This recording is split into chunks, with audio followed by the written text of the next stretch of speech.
Welcome back in. It's Jeff Hansen. We're talking BYU football once again. The Cougars are 2-0, and it doesn't feel like that's a good thing. Feels like everybody's a little bit uneasy right now because of the way they got to 2-0.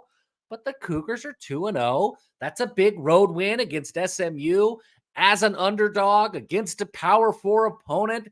That's good. These are objectively good things. Look, I get it. It was maybe the least satisfying huge win for me that I can remember in my BYU fandom. I'm sure there are others, but none of them come to mind. None of them are on the top of my head. So it was kind of a weird win, but look, wins are wins. That's a good thing. I've got three things I want to talk about. Call it three headings, three subjects that I want to talk about today of things that I'm taking away from that BYU SMU game. And I'm going to turn to SMU coach Retzlaff to help guide that discussion. So he'll help lay out the headers. Then there's bullet points that I want to talk through with each of them. So that's what we're going to do today. So really, three primary takeaways from BYU's win over SMU. All right, the first thing I want to do, not all of these quotes from Rhett Lashley in his post-game press conference immediately following the game, not all of them are directly about BYU, but I think all of them directly pertain to what BYU has to deal with going forward. Okay, the first one that I want to read, he said, look, it's hard to win. We knew it was going to be a game like that. Every game we play this year is going to be similar to this. Maybe it's 18-15. Maybe it's 38-35. That doesn't matter. It's going to be tight. It's going to be close. You're not going to roll people. That's not what happens most weeks when both teams show up, play hard, and play physical. There's not a whole lot that I want to say beyond that. He wasn't talking about BYU, but what he was talking about directly pertains to BYU as well. You're not going to roll people, not in the Big 12, not at this stage in BYU's maturity as a Power 4 program. You're just not going to roll people very often. Wins are going to be ugly. Games are going to be close. It's what makes football fun. But that's just kind of the reality of where BYU is at. They're not a juggernaut that's going to win by multiple scores each and every week. They're going to be in dogfights each and every week.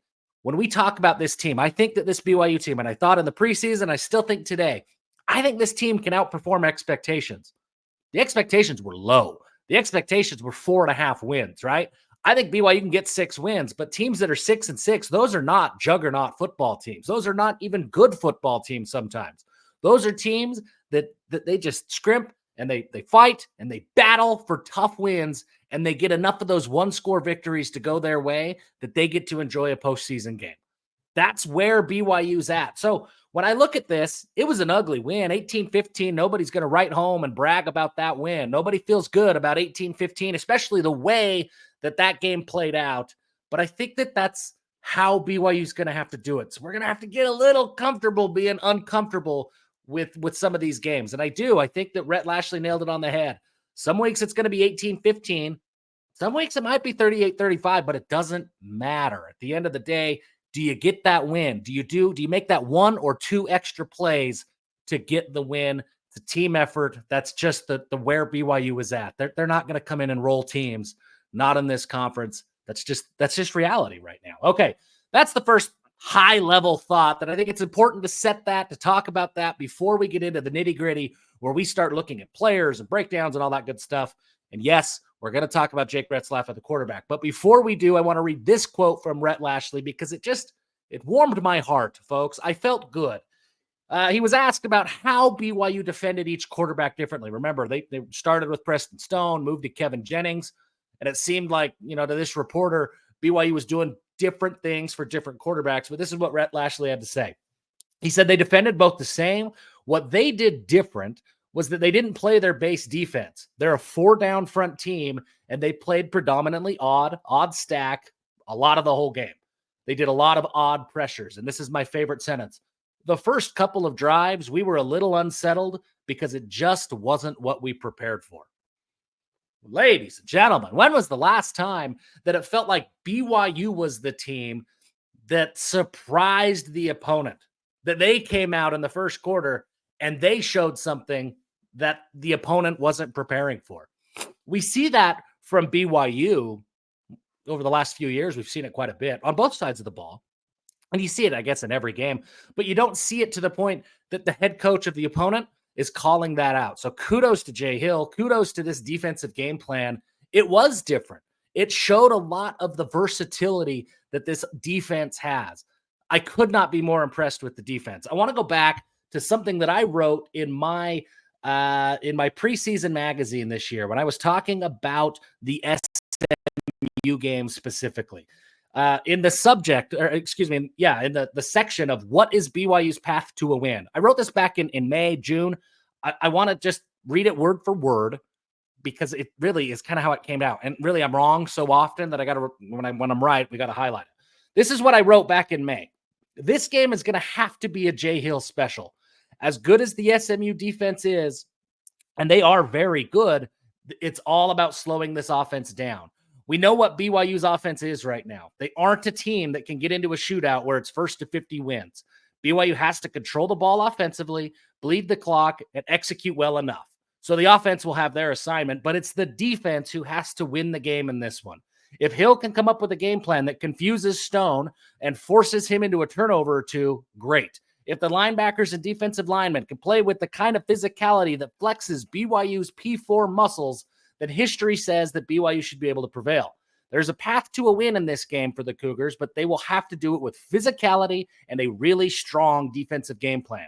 The Mustangs are good enough to beat BYU and will probably be favored to win at home, but BYU can steal a win from them if they play the kind of defensive football that Hill and Kalani Sitake want to play. The offense was dreadful, right? And we're going to talk about that here in a minute. The offense was bad, but the defense did exactly what they needed to do. And as I looked at this game back in the spring and in the summer, that was the recipe for a win in this game. BYU does not have the offense that they could get into a shootout. They couldn't do it. So ball control, time of possession, and BYU won by the slightest of margins, but they did win the time of possession battle. That was the offensive recipe. This was going to have to be a Jay Hill special, and it absolutely was. He delivered in every sense of the word. The defense was aggressive. They were physical. They dominated up front. The linebackers are quick. They are fast to the ball, noticeably faster than they were a year ago. Defensive football isn't what BYU football has been known for over the course of 60 years of BYU football, but they showed that they could play defensive football against SMU. They slowed down a really, really good offense. And maybe that offense isn't as good as we thought they would be in the preseason, but Preston Stone, Kevin Jennings, they're still really good quarterbacks. That's a decent offensive line. Andrew Chambliss was one of the highest rated offensive line transfers in the transfer portal. They've got studs at wide receiver. Brashard Smith is a stud at running back. That's still a really good offense with a lot of talent. And BYU controlled it defensively from the opening kick till the final snap. Kudos to Jay Hill in that defense. That's something that you can rely on. And as you look at the Big 12 right now, there's a lot of teams that are struggling. Offense struggles, but if you can have defense, then you're going to be in every game. Even if your offense struggles, even if all you're doing is getting to 20 points, 25 points, if your defense can play like BYU's defense showed they're capable of playing, then BYU's going to have a chance to win a lot of games, even if that offense takes a long time to figure things out. But let's talk about the offense, because we don't want to see an offense for BYU that takes a long time to figure things out. And I want to start this one off. Now, this is Rhett Lashley again. He's not talking about his quarterback, or excuse me, he's not talking about BYU's quarterback situation. He's talking about his own quarterback situation. He was asked about a 2-quarterback system, how things went, and I think it's a really, really good warning for what BYU is now facing and what a lot of people want to have happen. So let's just read the quote. We'll take it at face value, and then we'll kind of apply this to maybe what this means for BYU. So here's what Rhett Lashley, head coach of SMU, here's what he had to say when asked about playing Kevin Jennings over Preston Stone and who started and rotations and blah, blah, blah. We went into the game planning on predominantly playing Preston. We told Kevin we planned to put him in the third series, but it wasn't a guarantee. If we scored the first 2 drives, we weren't going to do that. But we weren't going to go back and forth. It's not fair to either one of them. The first 2 drives were really poor offensively. So we went to Kevin, which was part of the original plan, and then he gave us a spark. We went down, and I think that's the drive. We had a 4th and 1 and didn't convert. But we moved it and had our best drive yet, so we made the decision to give him another drive. And we went down and we got a field goal. We got points. And at that point, you're kind of, and then he kind of stuttered. I don't think the first two drives were all on Preston by any means, but we weren't moving the football. We still put Preston back in there. And again, we had a protection bust. Wasn't Preston's fault. We take a sack, we go backwards, we're 3 and out. At that point, you got to look at it and say it's not personal and it's not on the person. But when Kevin was in there, the offense was at least moving the football down the field. We were getting either points or opportunities to get points. As a staff, we all made a decision to go with that because of the way the game was going. We moved the ball, but we didn't score any points.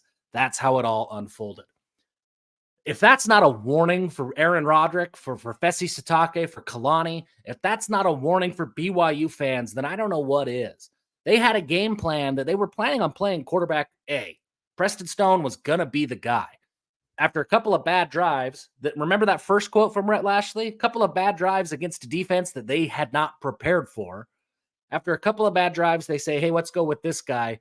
He doesn't even score that first drive, but he moves the ball a little bit more. Now, all of a sudden, everything that they had planned on, that game plan of having Preston Stone be the guy who predominantly plays, these are head coach's words. All of a sudden, that game plan kind of goes kaput. Now you've got this battle, this conversation with the staff of, do you go with the hot hand? Do you not?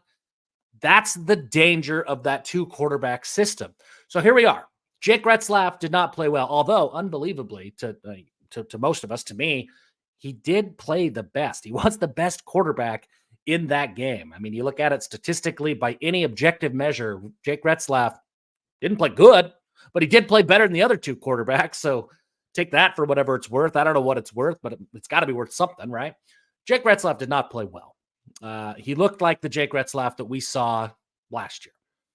I said coming into this week, I want to believe he looked great against Southern Illinois, but I want to see it 2 times in a row. I want to see it against better opponents. It didn't happen. He didn't look good. And I think the coaches are probably going to come out and, they're going to say it's not all his fault. And that's probably true. They're going to say that, hey, we got to play better up front. And that's absolutely true. LJ went down, the running game, that affects the quarterback. Obviously true as well. But Jake Retzlaff did not play very good football. And I think that's not a hot take. I think anybody with eyes can see that. What he did do well is he played well when BYU needed it most. He set the tone early in the game, led a touchdown drive down the field early in the first quarter. And then he was there making plays in the last drive of the game. So great. I mean, he came up big when he needed it, and the defense carried BYU the rest of the way. But objectively, he did not play well. So does BYU turn to Gerry Bohanon? I think that Rhett Lashley just gave us the warning and all of the reasons why they can't turn to Gerry Bohanon unless they're turning everything over to Gerry Bohanon. Unless BYU says, you know what, Jake, you're officially the backup quarterback. If BYU gets into a situation where they start saying, hey, we're going to play Gerry Bohanon a few series. Let's see what he's got in the first half. Give him a couple of series. Maybe you rotate every quarter. If they start doing that 2-quarterback rotation, then what we saw against SMU, that's the danger, right? What we saw SMU do with a game plan for Preston Stone and then another quarterback because the game plan didn't go according to plan, that's the danger. So I'm not here to say that Jake Retzlaff should be firmly entrenched as a starter from here henceforth and forever. He's got to play well. What I am saying, I don't think that BYU can do an alternating system, even right now, even against Wyoming, even before the schedule gets really, really tough. I think that BYU, they've got to, if they're going to turn to Gerry, they've got to turn to Gerry when they know they're not going back to Jake. And I think that's just the reality of where the situation is. Now, maybe that happens this week. I would be surprised. I think if you make a quarterback change in the middle of the week right now, after, a big road win as double-digit dogs, I think that sends a message to the rest of the offense that maybe you don't want to deal with. I don't know. Maybe I'm reading into things that aren't there, but I think that would be a tougher sell in the locker room. But if they make a change at halftime because things aren't going great at Wyoming, fantastic. I'm completely supportive of that. Jake has not shown enough that he should be guaranteed anything. But what I think is that once they make that change, once they say, Gerry, you're the guy, get in there. Jake, you're out. Gerry's the guy and Jake is out. There's not a rotation. They're not coming back. That means if Gerry struggles, Gerry struggles. That's just it. And then maybe you look at McKay Hillstead at that point, or you wait a couple of weeks, but you don't get into this alternating thing where coaches are having to have these real-time conversations on the fly in the middle of the game saying, oh my gosh, well, we wanted to go with Preston Stone, but Kevin Jennings at least moved the ball. We still turned it over on down, but he moved the ball. What do you want to do, coaches? Who do you go with? That kind of indecision. Look, BYU's not a good enough offense that they can have that kind of indecision. They got to know what they're doing so that they can work on executing it and do the best that they can. And I think that's just the reality of it. So BYU's offense, the offensive line has got to play a little bit better. There's no question about it. The receivers were pretty disappointing against SMU as well. I get that a lot of it was the quarterback's inability to get them the ball. That's absolutely true. But the receivers could have got more space. They could make life a little bit easier on the quarterback. And then the quarterback's got to play a whole lot better. LJ Martin's probably going to miss at least this week. I don't know how severe that injury is, but I wouldn't expect him against Wyoming. I don't know what Hinckley Ropati's status is, but he was clearly dinged up as well. BYU's going to have to figure something out. Jake Retzlaff's going to have to be that guy. There's guys in the running back room who could fill the spot, who can produce. But Jake Retzlaff is going to be he's the coordinator of that offense. He's the guy that's going to make things happen. That's going to have to make things happen. Everybody else around him needs to step up and play better. That's just the reality. But that's my big takeaway is that SMU gave BYU all of the warnings they needed to see about why they can't flip and flop and go back and forth. And sometimes Bohanon, sometimes Retzlaff, even in the face of struggles. If they make a move, that's a move that they've got to stick with for at least a couple of games to see how that move plays out. Can't be a drive-by-drive thing. Can't be a quarter-by-quarter thing. And it can't be a who's got the hot hand thing. I think that just sets up the staff and the team for a lot of indecisiveness and a lot of struggles, even beyond the struggles that already exist today. But at the end of the day, hey, 2-0, feel good about that. Chance to go 3-0, halfway there. The goal was 6 wins, right? The goal was bowl eligibility. You're halfway there. You look at the rest of the conference, and maybe earlier in the year you looked at it and said, hey, Arizona, that's going to be an unwinnable game. Maybe you look at K-State and you're like, no way, no chance that BYU is going to be able to hang in that game. Those games suddenly look a whole lot more winnable at home in Provo. That's not to say BYU will do it, but everybody else has got their struggles at this point in the season as well. Everybody else is still figuring some things out. Excited to get into it. Excited for that Wyoming game. Mostly excited that BYU's 2-0. Ugly wins are still wins. It was ugly. Let's not dismiss that. But ugly wins are wins, and that's okay to celebrate that BYU is 2-0. Appreciate you guys sticking around. Hit that subscribe button if you haven't done it yet. Until next time, folks, give them hell and go Cougs.